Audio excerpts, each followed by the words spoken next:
భద్రాచలము పుణ్యక్షేత్రము అంతా రామమయం. భక్తుడు భద్రుని కొండగా మార్చి కొలువై ఉన్న స్థలం. పరమ భక్తితో రామదాసు ఈ ఆలయమును కట్టించెనయ్యా. సీతారామ లక్ష్మణులకు ఆభరణములే చేయించెనయ్యా. పంచవటిని ఆ జానకి రాముల పర్ణశాల అదిగో.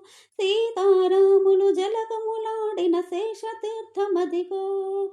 రామ భక్తితో నదిగా మారిన శబరి ఇదేనయ్యా. ఆ, రామ భక్తితో నదిగా మారిన శబరి ఇదేనయ్యా. శ్రీరామ పాదములు నిత్యం కడిగి గోదావరి అయ్యా. ఈ క్షేత్రం తీర్థం దర్శించిన జన్మధన్యమయ్యా. అందరి బంధువయ్యా భద్రాచల రామయ్యా. ఆదుకునే ప్రభువయ్యా ఆ అయోధ్య రామయ్యా.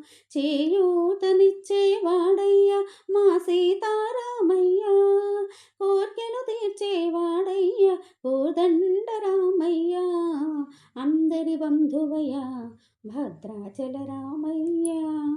ఆదుకునే ప్రభువయ్యా ఆ అయోధ్య రామయ్యా.